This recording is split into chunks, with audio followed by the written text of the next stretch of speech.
Panukalang batas para sa araw ng pagkilala sa mga katutubo. Inihain ni Senator Amy Marcos. Ang detalye mula kay Kapar Troy Gomez. Mayaman sa kultura, tradisyon at kasaysayan, pero madalas ay nakakalimutan. Para kay Senador Amy Marcos, panahon na para bigyan sila ng sariling araw ng pagkilala bilang mga tinawag na OG na mga Pinoy. Sa ilalim ng kanyang Senate Bill No. 1130 o National Indigenous Peoples Day Act, iminungkahi ng senadora na ideklara ang Agosto 9 bilang special non-working holiday para parangalan ang mga katutubong komunidad at ang kanilang ambag sa kasaysayan at kultura.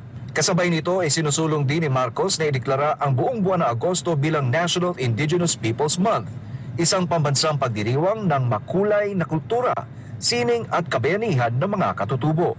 Bukod sa nasabing panukala, ay sinusulong din ni Marcos ang Traditional Property Right at Comprehensive Anti-Discrimination Act upang maprotektahan ang mga katutubo laban sa pang-aabuso at diskriminasyon. Para kay Senadora Marcos, higit pa sa pahinga ang panukalang ito ay panawagan ng pagkilala at pagkakaisa para sa mga tunay na ugat ng ating pagka-Pilipino. Para sa Diyos at sa Pilipinas kung mahal, Troy Gomez nag-uulat, SMNI News. Airport workers at mga NGO nanawagan ng investigasyon sa 1.5 trillion na NAIA deal ng San Miguel. Alamin natin ang detalye ng balita mula kay Cherry Light. Iginiit ng grupong puso ng NAIA o pagkakaisa ng mga users, stakeholders at obrero ng NAIA na ang kasunduang 1.5 trillion Public-Private Partnership o PPP deal sa pagitan ng Department of Transportation o DOTR at New NAIA Infrastructure Corporation o NNIC ay may mga palatandaan ng katiwalian at umano'y tailor-fitted o isinakto upang paboran ang interes ng mga pribadong korporasyon sa halip na ang publiko. Nakita namin dito, napalagay namin, dapat itong tingnan ng ICI din. Mas malaki ito sa flood control, 1.5 trillion ito, na magraran hanggang 15 taon at may panibagong extension na 10 years, lumalabas na 25 years.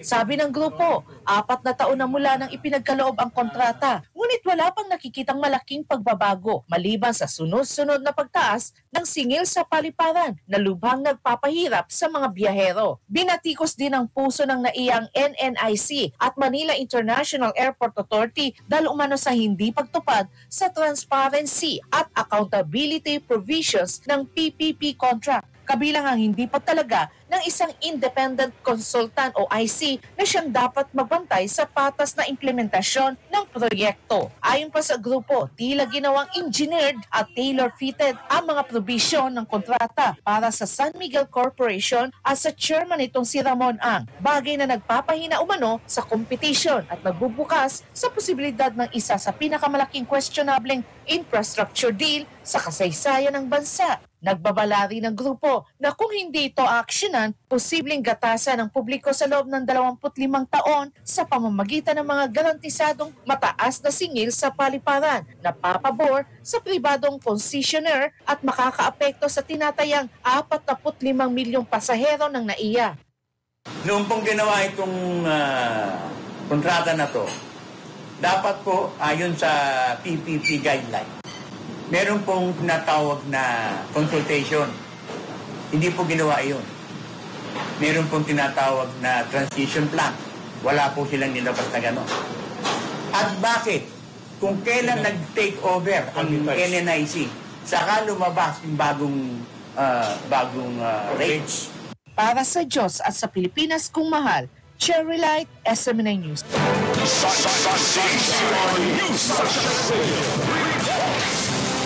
CPP at PNDF tuluyan ng nawalan ng saysay at impluwensya sa mga kabataan. Ayon sa AFP, alamin natin ang detalye mula kay Kapar Franco Baranda. In terms of our internal security operations, sir, from 7 that was reported weekend guerrilla fronts, we are down to 1. And yung 1 na po yun is for formal na release na 0 na yung weekend guerrilla fronts. Meaning, sobrang konti na lang po ito, kaya nga weekend, and they are not already able to lodge major atrocities, so to speak. With this po, ang tinitingnan natin dyan, with this statistic, hindi na po sila gaanong nakaka-recruit towards the rank. And wala na pong ganung support na malaki na nakukuha sila. In fact, ang support po para po pro the government. Ayon sa Armed Forces of the Philippines, wala nang saysay para sa kasalukuyang panahon ang ideolohiyang dala ng CPP, NPA, NDF na luminlang ng libo-libong kabataan higit 5 dekada na ang nakalipas. Sa pahayag ni AFP spokesperson Colonel Francel Margaret Padilla, unti-unti nang nawawala ang natitirang impluwensya ng grupo habang bumabagsak ang kanilang bilang dahil sa sunod-sunod na pagsuko ng mga miyembro at pagbuwag ng kanilang mga organisasyon sa kanayunan. Ayon pa sa AFP, malaking tulong din sa pagbagsak ng CPP, NPA, NDF ang mas pinaigting na kampanya ng pamahalaan laban sa recruitment sa mga paaralan at iba't ibang sektor ng lipunan. Kapag na-declare na natin na insurgency-free yung area, the AFP will still remain to have forces to maintain the peace that we have gained. Para din dito po, nandito tayo sa coordination and collaboration natin with other agencies to maintain this. Andyan po yung ating NTF-ELCAC, andyan po ang ating OPAPRU, and all other agencies working on this. Maliban sa mga nabanggit na ahensya ay nakikipagtulungan din ng Commission on Higher Education, mga student councils at mga magulang dahilan para bumaba ang bilang ng mga kabataang naaakit sa propaganda ng naturang organisasyon. Samantala, binigyan din ni AFP spokes Padilla ang umano'y maling impormasyong ipinakakalat ng CPP, NPA, NDF para ipakita na nagpapatuloy pa rin ang operasyon ng kanilang samahan. So, ang pinaka-emphasis natin is misinformation and disinformation. So everybody will try to seem to project that they are still relevant kahit hindi na po, no? But ito po talaga yung kina-counter natin as of this time. So ang panawagan nga po natin is magkaisa tayo towards hindi natin i-proliferate ang mga misinformation and disinformation. Para sa Diyos at Pilipinas kumahal, Franco Baranda, SMNI News. Trillanes, nililihis ang issue sa flood control ayon kay Senator Bongo. Ang detalye ng balita mula kay Marjoy Gomez. Nitong Martes na umaga, nagsampa ng reklamong plunder at graft si dating Senador Antonio Trillanes sa Office of the Ombudsman laban kina dating Pangulong Rodrigo Duterte at Senador Christopher Bongo. Ayon kay Trillanes, ang ama ni Go may-ari ng CLTG Builders at ang Alfrego Builders na pag-aari naman ng kanyang kapatid ay nakakuha umano ng bilyong-bilyong halaga ng kontrata mula pa noong 2008, panahon ni Duterte bilang alkalde ng Davao City hanggang sa kasalukuyan. Sinabi rin ni Trillanes na pumasok sa joint venture ang CLTG Builders at St. Gerard Construction na pagmamay-ari ng pamilya Diskaya upang makakuha ng 816 milyong pisong halaga ng proyekto sa ilalim ng Administrasyong Duterte mula 2016 hanggang 2022. Sa isang press conference sa hapon, iginit ni Senador Bongo na handa siyang harapin ang reklamo laban sa kanya, ngunit nanindigan siyang walang basihan ang mga paratang. Ayon sa kanya, natapos na ng CLTG Builders ang mga proyekto noong 2021 at opisyal nang nagretiro sa serbisyo ang kumpanya sa parehong taon. I have been expecting this complaint, and now we are in the proper forum to prove the baselessness of his allegations. I now have the opportunity to answer him point by point before the Ombudsman and not on media anymore. I will cooperate with the investigation and abide by its legal processes. Ngunit sa kaligitnaan ng kanyang pahayag, binanatan ni Go ang mga umano'y diversionary tactics na ginagamit upang ilihis ang atensyon ng taong bayan sa tunay na issue. Ito ay isa po itong diversionary tactic para ilihis ang atensyon ng taong bayan sa tunay na mga issue. Klaro naman eh. Kahapon nga lang, nabanggit ni former Governor Chavit Singson, another diversionary tactic. Gate ni Go, ang flood control scandal pa rin ang tunay na dapat pagtuunan ng pansin ng mga investigasyon. Ang talamak po ngayon na korupsyon, talamak ang korupsyon ngayon sa kasalukuyang gobyerno. At ang dapat talagang panagutin, ang totoong issue. Ano bang totoong issue ngayon?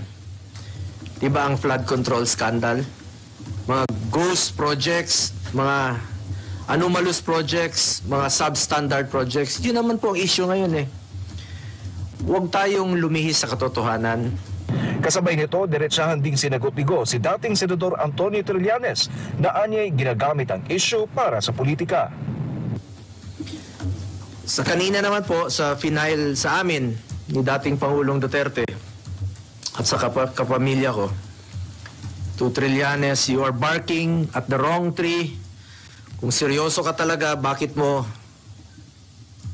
di mo kasuhan yung mga totoong mga korap talaga? Bakit di mo kasuhan yung mga financials mo? Yung mga kontraktor, alam mo yun. Nagbabala rin si Go na posibleng magdulot ng mas malaking kaguluhan kung hindi magiging patas ang imbestigasyon. Magulo na po ngayon, mas gugulo po ang bayan. Magagalit po ang tao niyan. Magulo talaga ito. Pakiusap ko lang po muli. Tumbukin lang po yung katotohanan. Seek the truth, not the script, if there's any.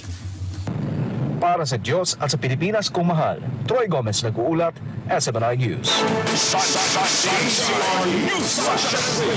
SunWest Corporation na konektado kay Saldico nakakuha ng halos 2 bilyong kontrata sa LTO sa Central Office. Ang detalye ng balita mula kay Marcina Toro.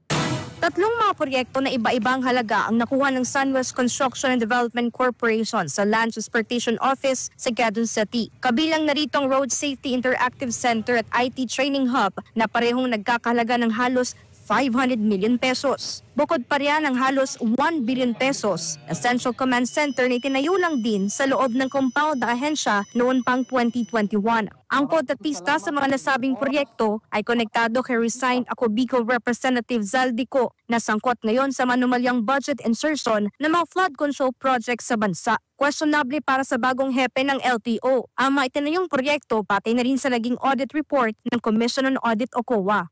Medyo napansin po ito ng COA, kaya po hanggang ngayon hindi po siya na-utilize. Kaya doon kami nag-imbestiga. Bakit? Ba't may mga building na unutilized? Unang-una ma'am, itong IT, may mga gamit dito eh. Wala po kaming mga nakikitang mga gamit eh. Napagalaman din ng bagong LTO Chief na noong nakaraang taon, binayaran pa ni dating LTO Chief Vigor Mendoza II na kay Chairman ng LTO4B ang SunWest Construction and Development Corporation para sa kulang na bayad sa nasabing mga proyekto. Sa ngayon, hindi pa nakikipag-ugnayan sila kanilaw kay Mendoza kaugnay ng mga nasilip hinggil dito. Pero sabi naman ng bagong hepe ng LTO, may pananagutan ng LTO4B Chairman dahil nagbayad pa ito kahit may mga irregularidad sa proyekto. Sagot naman ni Mendoza ukol dito. That's a project entered into the last administration, no? Yung huling payment na lang ang aming binayaran dyan. Hindi halos lahat, even before we came in, nabayaran na po yan. At saka natapos yung project, may inspection, there was an acceptance by the technical working group, and hanggang ngayon, ginagamit yung mga premises na yan. Hindi naman kami nagbayad ng full yan, because yung huling tranche lang po aming kinover niyan, nung tapos na yung project. Handa naman makipagtulungan si Mendoza sa investigasyon, lalo na't dokumentado ang transaksyon nila sa nasabing kontratista. Sa panig naman ng LTO. Sa ngayon po, nag-gather lang po kami ng mga data, information, then ipo-forward po namin sa ICI para po sila po yung makapag-imbestiga dito. Samantala, itinurn over na ng LTO sa Bureau of Customs ang nakumpisang luxury car na Lamborghini sa Taguig noong nakaraang linggo. Pagmamay-ari ng isang Korean national na sabing sasakyan na nahuli matapos minamaneho ng walang nakakabit na plaka. Napag-alaman din na ang car importer ng Lamborghini ay saring importer ng 13 umano'y smuggled luxury cars na mag-asawang Sara at Curly Discaya. Iniimbestigahan ho namin yung mga tao na nasa aming hanay na kung sino nagproseso ng papel ng sasakyan. Kasi alam po natin, nakita natin doon, may pagkakamali. Ito ay papasok doon sa seizure proceedings din namin. At kung mayroong pagkakamali, again, ang mga tao ng BOC, masasama yan sa ating iimbestigahan. Kasabay na ito ng mga iba pang mga sasakyan. Para sa Diyos at sa Pilipinas kung mahal, ito si Sheena Torno, SMNI News. Naapektuhan ang panalasa ng Bagyong Ramil, nagdagdagan pa ayon sa NDRRMC. Alamin natin yan, kay Prince Tripoli. Batay sa huling update ng NDRRMC ngayong Martes, umabot na sa halos 70,000 pamilya ang naapektuhan ng sama ng panahon sa Region 2, 3, Calabarzon, Region 6 at Region 8.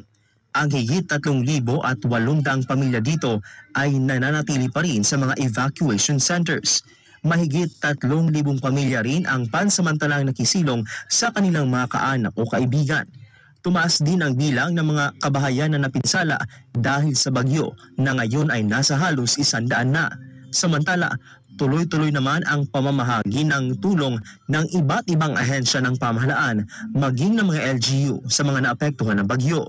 Sa ngayon, aabot na sa higit 5 milyong piso ang naipamahaging tulong. Sa kabilang banda, personal na tinungo ni Department of Social Welfare and Development Secretary Rex Gatchalian ang Capiz City ngayong Martes para sa nagpapatuloy na disaster response efforts. Una na nga ang nagdeklara ng state of calamity ang naturang lungsod dahil sa walang pigil na pag-ulan at malawakang pagbaha na dala ng Bagyong Ramil. Ako si Prince Tripoli, ang inyong citizen correspondent, SMNI News. Sports.